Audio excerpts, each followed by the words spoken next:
two fundamental areas of support that Pakistan enjoyed for a long period of time, one from the Saudis and the other from the Emiratis, which are seemingly vanishing overnight.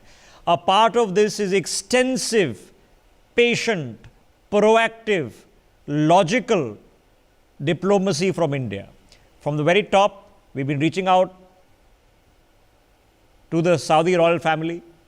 We've been reaching out to the UAE, realizing and giving them the realization that the future economic opportunities of these areas, once the oil economy ends, has to be with major countries like India, potentially not with Pakistan. Now, not to say that there aren't some certain bodies in the UAE that still fund Pakistan or still help launder money into Pakistan to even fund terrorist activities, or such things are not happening in Saudi Arabia. But we've seen a drastic change. The Saudis, which only a year ago were willing to pour in billions to bail out Imran Khan's government, are now demanding their money back. They want to be paid upfront for the oil that Pakistan is buying. And now, in Abu Dhabi, in the UAE, an investigation into an attack that led to the deaths of 5 UAE diplomats has found linkages of the Haqqani network as being behind that attack. They are calling out the Pakistanis and are now demanding action against Pakistan's ISI for being potentially involved. This is not a small deal because it's public knowledge that the ISI works with the terrorists. But for the UAE to call out the Pakistani ISI is no small or mean achievement. Let me quickly open up this conversation. Dr. Vahil Awad is with us, Sumit P joining us in the broadcast, Major General Sivach is with us, and Ambassador Baswati Mukherjee. Dr. Vahil Awad, what is going on between the Pakis as well as what's happening in the Emirates? I think, Rishabh, you have already stated, I think there are new development in the Middle East. There are redrawing of the Middle East maps with the involvement of UAE and Saudi Arabia and close relation and to normalizing relation with Israel. So there have been an additional point of this. And secondly, the war on Yemen, which have also aggravated, where it's also have divided the house of the GCC. And therefore, there has been lots of turmoil in this part of the world, but Pakistan involvement in this story has been adrift with the UAE ever since the killing of the 5 diplomats, including their ambassadors in Kandahar attack. So therefore, they have been rethinking in the UAE government that about their relation with Pakistan, and ever since it has been strained. I think what have aggravated the situation of recently was the French involvement and the Charlie Hebdo's cartoons that have provoked a sentiment of Islamists in the region, where Erdogan of Turkey have taken the lead. So Pakistan, with their Islamist background, with their sentiments among the sympathizers among the Muslims, and which goes against the UAE and the Saudi Arabia in many issues, have joined hand with the Turkish, which they are also an adversary with the Saudis and the Emirates. Okay. And therefore, this kind of tension have arisen, and I think there is a major blow to the Pakistanis, okay, it's because not they're just not able to read the writing on the wall. Yeah, it's just not diplomacy, it's not just strategic, but more importantly, fundamental to Pakistan, Ambassador Baswati Mukherjee, are the people who are of Pakistani origin or of Pakistani citizens working here that provide remittances, without which whatever little bit is left of the foreign exchange coming to the Pakistan economy disappears. That economic decoupling from our very best of our understanding, tracking developments, seems to be happening. This would be disaster for Imran Khan's government. Absolutely, Rishabh, you're very right that India has exercised very patient diplomacy over a certain period of time to reach out to the highest levels of the Saudis and the UAE, and to bring about a policy shift in favor of India, which was perceptible. If you remember, Rishabh, we discussed it in your channel, when some time back there was an effort which was made,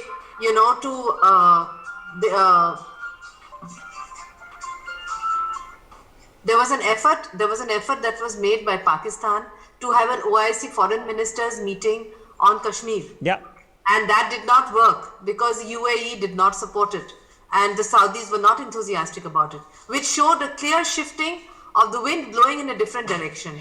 Now you're absolutely right that the Pakistanis, like the Indians, are the largest group of diaspora in UAE, and their remittances to Pakistan form an important part of Pakistani foreign exchange at a time when their economy is in tatters. So it is indeed surprising that the Pakistani Prime Minister did not take this into account, and if in fact at some point these Pakistanis are forced out because their residence permits are not renewed, this will only benefit the Indian diaspora there, because between the two, a major part of the UAE economy is run by Indians labor. and Yeah, Pakistanis. labor here from the subcontinent. Yes. So So it will what only happened? go Was in it India's favor. no? And was it simply Imran and Qureshi shooting their mouth off? Were they under instructions, or they are by the Chinese? Why did they muck it up so badly and so rapidly with the Saudis and the Emiratis? 1 year ago, the same people were throwing money at them. Now they're demanding it back and want their economies decoupled. Actually, Rishabh, the fault lines were apparent when the Pakistanis refused to send a battalion to Yemen Yeah. at the request of the Saudis, because the Pakistanis were not able to send a pure Sunni Pakistani battalion. The Pakistani army is not divided into Shia and Sunni, and for obvious reasons. So it was not possible. So that was the first rupture. But in addition, because of the patient Indian diplomacy and reaching out to the highest levels, and Pakistan's foolishness in putting all their eggs in the Turkish and Chinese basket, resulted in both the Saudis and the UAE leadership understanding that this is a country which is going in the opposite direction from the strategic Okay, so interests I'm of the trying to Pakistan- understand whether the split which we've been talking about has happened or not happened, and I'm going to pick on that in just a minute. But General Sivach, in a very real sense, if this decoupling now takes place, it already has. Eventually, the Saudis now want their money back, and the Emiratis are not very impressed with what is going on. If this decoupling takes place, why does it matter to us? How does it affect us? Oh, Rishabh, it affects us quite a bit. See, what happened is, as far as Pakistan is concerned, that Pakistan economically is in a very poor state.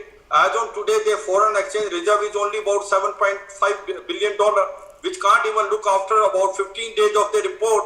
And the $6.2 billion, which was promised by Saudis, and $3 billion was in kind, and $3.2 billion was on a credit line on a deferred payment as far as the oil was concerned. Now that has been stopped by the Saudi Arabia. Saudi Arabia is asking for that money, and they are negotiating now. The Pakistanis are in a deep trouble to give back that money.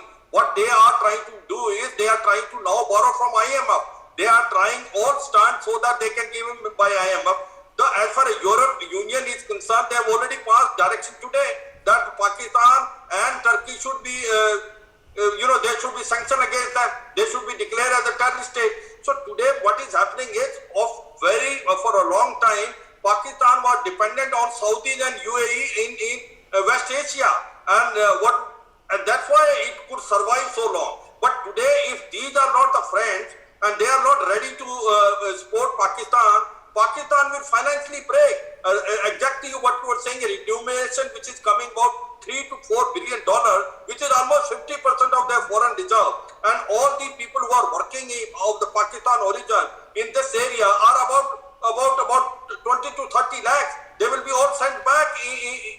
No, but so I'm trying to figure out how much of pressure is actually affecting the decision making of Pakistan, because they seem to be doing the opposite. General Sivach, they are seeming to do everything possible to insult, provoke, lash out with, act. I mean, look at Qureshi. He's almost like he's frothing in frustration and, being completely undiplomatic. He's being rather doing a lot of posturing, which is very, very strange. Why is it happening? Is it happening simply because the Chinese want it to happen? To me, it looks like that it is the Turkey and China want this way, and that's why this is happening.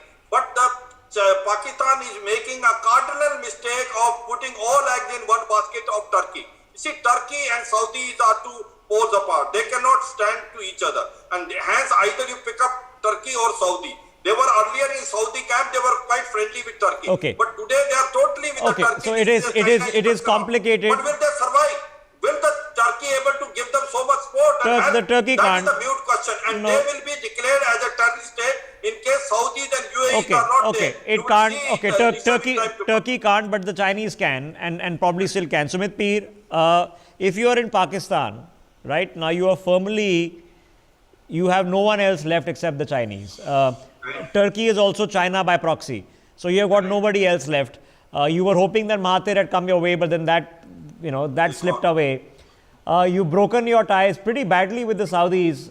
Is it repairable? Can somebody go there on the army? The army tried, they couldn't do it. Imran tried, couldn't do it. Is it repairable? I think, Rishabh, the point here is that, first of all, it's after the three eminent panelists have spoken, it's a big, super big diplomatic win for us. That's the point number one, which we have to acknowledge and accept. Point number two, Rishabh, we have been talking this in Middle East. There are two camps. One is the Saudi camp, one is the Iranian camp.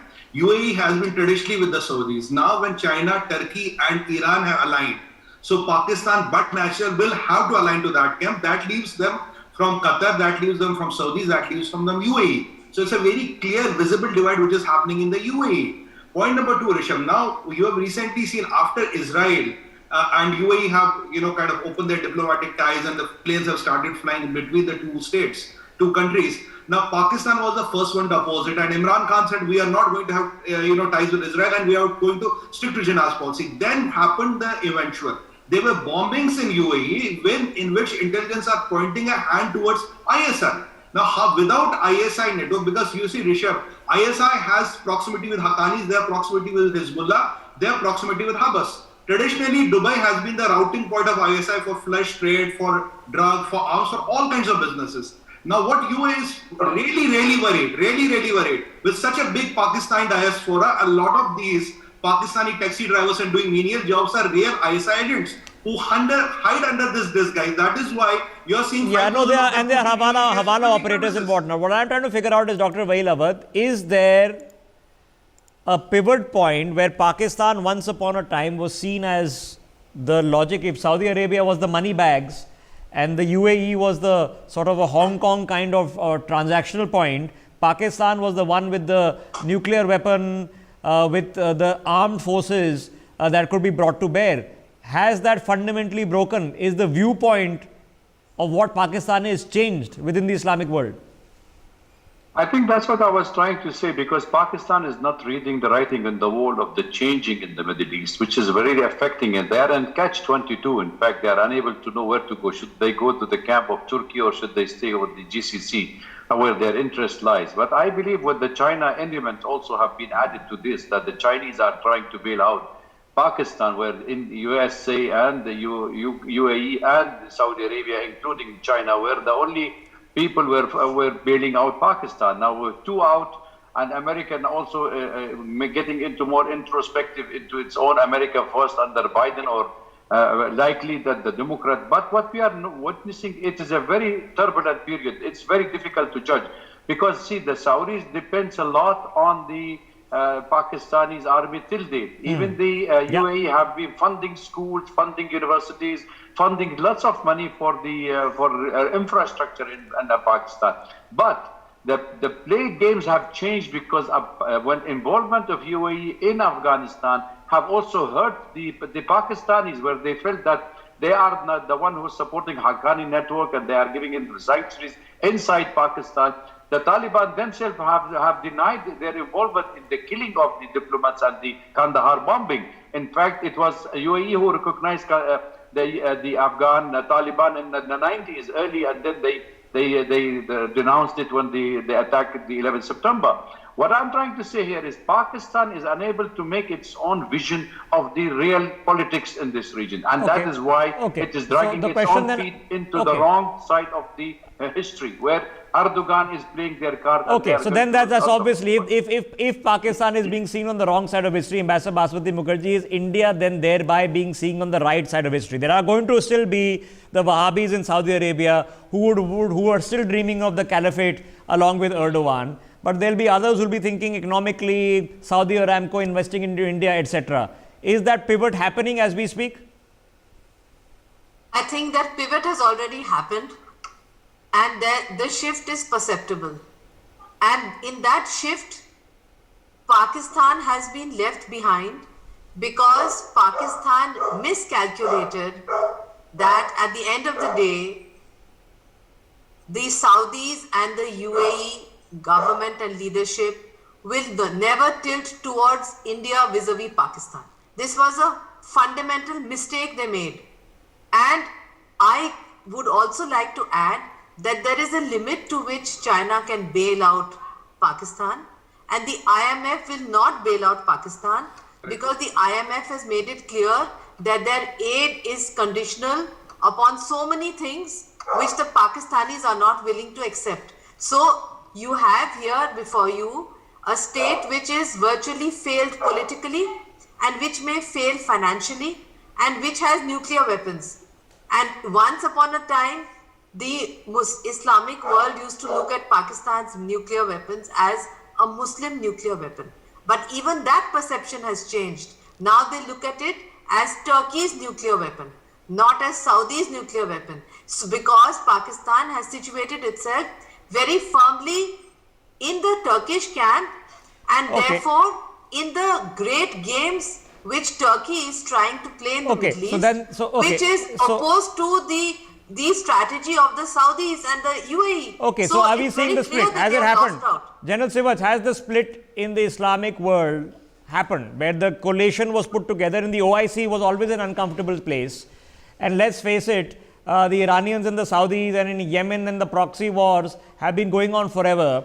But do you think it's official now that we are now seeing one pivot in which you have Turkey with Pakistan, and on the other side you have with China, and on the other side you have the Americans with the Saudis, with the Emiratis, and with us, talking about normalizing relationship with Israel?